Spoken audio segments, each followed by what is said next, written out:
Halo anak-anak, Assalamualaikum warahmatullahi wabarakatuh. Hari ini kita akan belajar tentang besaran, satuan, dan pengukuran.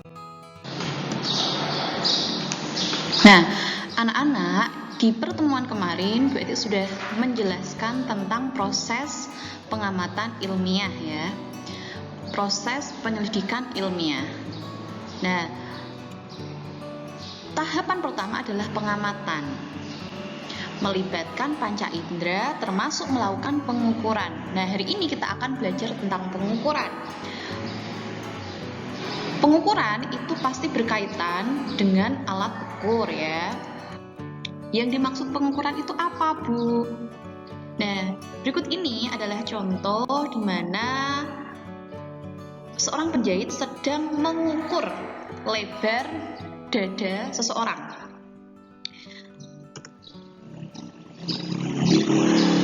Mengukur adalah kegiatan membandingkan besaran dengan besaran sejenis sebagai satuan. Besaran itu apa? Besaran adalah segala sesuatu yang dapat diukur. Pada ilustrasi ini, besarannya adalah lingkar dada atau kita sebut sebagai panjang. Satuan adalah pembanding besaran. Nah, di sini satuannya adalah sentimeter. Hasil dari kegiatan mengukur adalah nilai dan satuan. Nah, anak-anak, di sini penjahitnya menggunakan alat ukur namanya metlin. Kemudian penjahit menemukan hasil pengukuran, yaitu lebar dada orang ini adalah 36 cm. Nah, 36 itu sebagai nilai dan cm sebagai satuan. Mengukur itu pasti membutuhkan alat ukur dan alat ukurnya harus sesuai. Jadi setiap pengukuran selalu menggunakan alat ukur. Kalau di sini alat ukur yang digunakan adalah meter. Besaran pokok. Apa sih besaran pokok itu? Besaran pokok adalah besaran yang satuannya telah ditentukan terlebih dahulu ya anak-anak. Besaran ini berasal dari hasil pengukuran, bukan dari perhitungan atau operasi antar besaran. Contohnya adalah tadi kegiatan mengukur lingkar dada seseorang. Nah, itu masuk sebagai besaran pokok, di mana besarannya adalah panjang ya. Besaran pokok ini ada beberapa jenis. Untuk memudahkan anak-anak mengingatnya, maka Bu Eti membuat sebuah singkatan. Singkatannya adalah panjang masa waktu saat ku ingin jumpa. Panjang itu besarannya panjang, satuannya meter, alat ukurnya bisa mistar, roll meter, jangka sorong, mikrometer, skrup. Kemudian masa itu masa, waktu saat adalah suhu yang satuannya Kelvin, alat ukurnya termometer. Kuat arus, ingin intensitas cahaya, jumpa jumlah zat. Nah, anak-anak silahkan dipahami nama besaran, satuan, dan alat ukur ya. Nah, ini adalah alat ukur panjang. Mistar itu seperti ini, sering kalian jumpai. Kemudian roll meter, ini biasanya dipakai pada. Kemudian ada jangka sorong. Jangka sorong itu memiliki ketelitian 0,1 meter. Jangka sorong ini terdiri dari beberapa bagian ya. Ada skala utama. Skala utama ini dia satuannya adalah sentimeter. Kemudian ada skala nonius. Ini satuannya adalah milimeter. Kemudian ada rahang atas, kemudian ada rahang bawah, dan tangkai ukur kedalaman. Jangka sorong ini digunakan untuk mengukur kedalaman tabung. Nah, kedalaman tabung itu dipakainya adalah bagian yang ini. Contohnya kedalaman tutup spidol. Itu berapa? Diukur pakai bagian ini ya. Kemudian bisa untuk mengukur diameter tabung.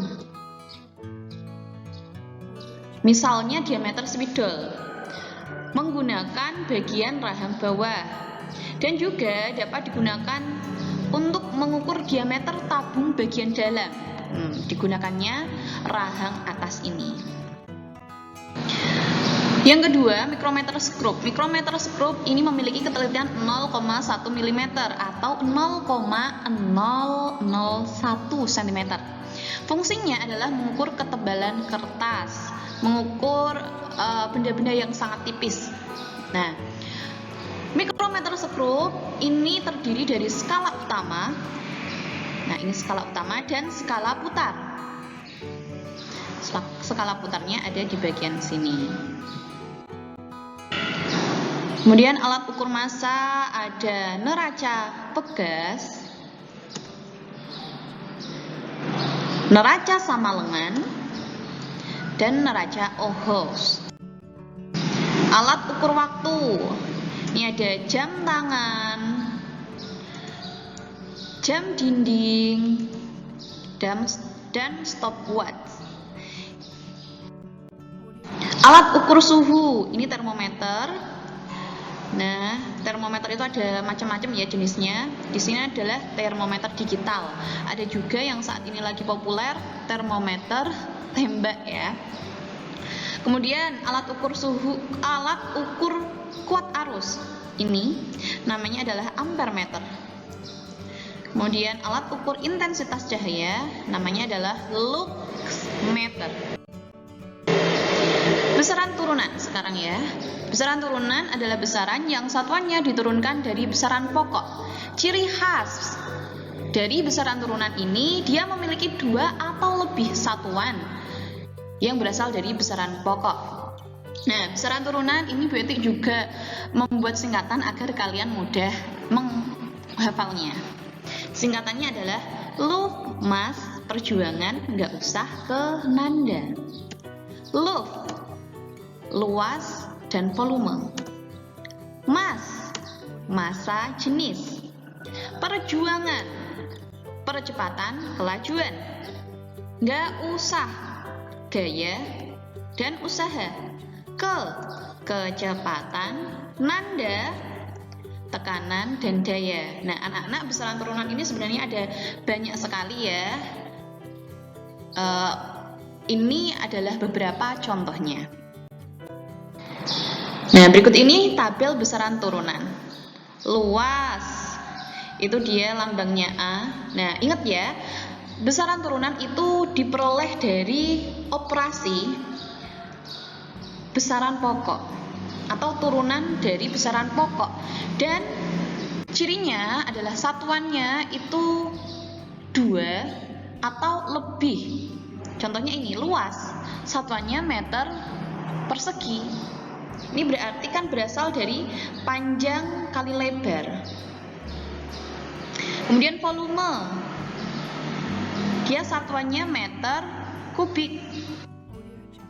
Dia berasal dari rumus panjang kali lebar kali tinggi. Dan yang lainnya bisa dilihat sendiri ya. Nah, sekarang kita ke pengukuran. Pengukuran itu apa? Tadi sudah dijelaskan, pengukuran adalah proses membandingkan suatu besaran dengan besaran sejenis. Nah, kita langsung ke cara pengukurannya. Caranya gimana? Yang pertama ini adalah mistar. Mistar ini sering sekali kalian pakai. Nah, cara menggunakan mistar. Ini ada suatu benda yang diukur dengan menggunakan mistar. Hasilnya ada menunjukkan angka 2 dan lebih 5 mm. Maka hasil pengukurannya adalah 2,5 cm. Yang kedua, ada sebuah pensil diukur dengan menggunakan mistar. Hasilnya menunjukkan seperti ini, maka kita hitung dari sini. 4 ke 5 itu 1. Ini 2, 3. Hasilnya maka 3,5 cm.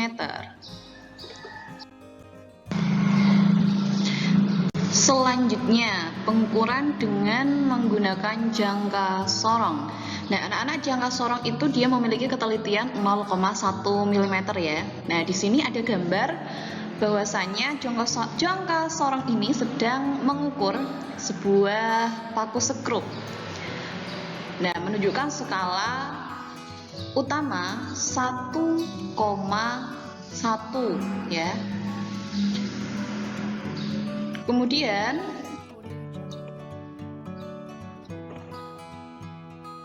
kita lihat skala noniusnya.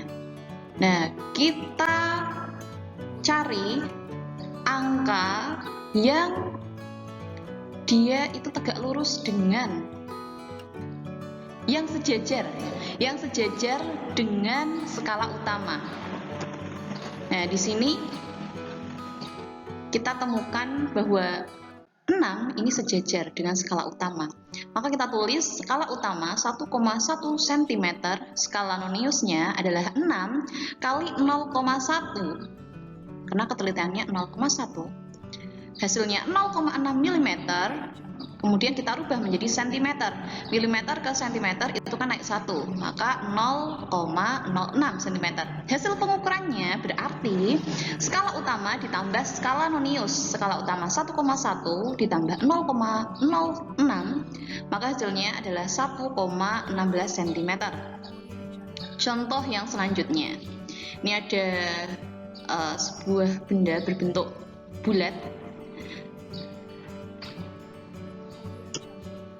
Nah, skala utamanya itu dia menunjukkan angka 2 lebih setengah ya, 2,05 cm. Kemudian skala nonius yang berhimpit, yang lurus dengan skala utama itu adalah 6 ya. Maka kita tulis 6 kali 0,1, hasilnya 0,6 mm. Kita rubah menjadi cm, 0,06 cm. Hasil pengukurannya skala utama ditambah skala nonius. Skala utamanya 2,05 ditambah 0,06, maka hasilnya adalah 2,11 cm. Selanjutnya, pengukuran menggunakan micrometer skrup. Nah, di sini ada sebuah benda diukur, menunjukkan hasil ini ya. Skala utama itu menunjukkan angka 5. Sini 5. Karena ini 4 lebih. 4,5 aja lebih gitu ya. Kemudian skala putarnya yang kelihatan ini 45, berarti yang lurus adalah 46. Maka 46 dikali ketelitian mikrometer skrup adalah 0,01 mm. Hasilnya 0,46 mm. Jadi hasil pengukurannya adalah skala utama ditambah skala putar.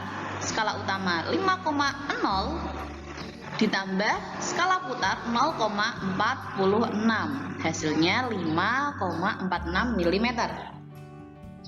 Contoh yang selanjutnya. Nah, mikrometer skrup ini menunjukkan hasil kalau diperbesar itu seperti ini ya. Nah, ini ada angka 13, menunjukkannya berarti 13,5. Kemudian skala putarnya ini 15, ke sini berarti 16, 17 ya. Nah, jadi kita tulis skala utama itu 13,5 mm ditambah skala putar itu 17 kali 0,01, maka hasilnya 0,17 mm. Jadi hasil pengukuran benda ini adalah 13,67 mm. Selanjutnya, mengukur dengan menggunakan neraca Ohs. Ini ada sebuah benda ditimbang dengan neraca Ohs. Nah, skalanya ini kalau diperbesar menunjukkan angka seperti ini. Skala utama, skala 1 itu 300 gram, skala 2-nya 70 gram, skala 3 itu 5,4 gram. Maka hasil dari pengukurannya tinggal ditambahkan. Hasilnya 375,4. Kemudian neraca sama lengan. Ini ada sebuah benda. Nah, diukur dengan neraca sama lengan. Pertanyaannya adalah berapa besar X agar kedua lengan neraca tersebut bisa seimbang. Maka caranya adalah benda A ini 1,5 kg. Kita rubah menjadi gram karena yang lain ini gram ya. Menjadi 1500 gram. Kemudian benda X itu nantinya berapa? Maka 1500 gram dikurangi 250 dikurangi 250 gram. Maka hasilnya benda X tersebut harus memiliki berat 1000 gram agar lengan neraca ini bisa seimbang. Ya. Yang terakhir, ada sebuah gelas ukur diisi air hingga volumenya 30 cm3. Gelas ukur tersebut kemudian digunakan untuk mengukur sebuah benda yang bentuknya tidak beraturan. Setelah benda tersebut dimasukkan ke dalam gelas ukur, volume gelas ukur berubah menjadi 40 cm3. Berapakah volume benda tersebut? Nah, caranya adalah volume benda sama dengan volume kedua dikurangi volume pertama. Volume keduanya itu adalah 40 cm3 dikurangi 30 cm3, maka volume benda tersebut adalah 10 cm3. Nah, itu tadi ya anak-anak penjelasan dari Bu Eti, semoga bisa dipahami. Terima kasih. Wassalamualaikum warahmatullahi wabarakatuh.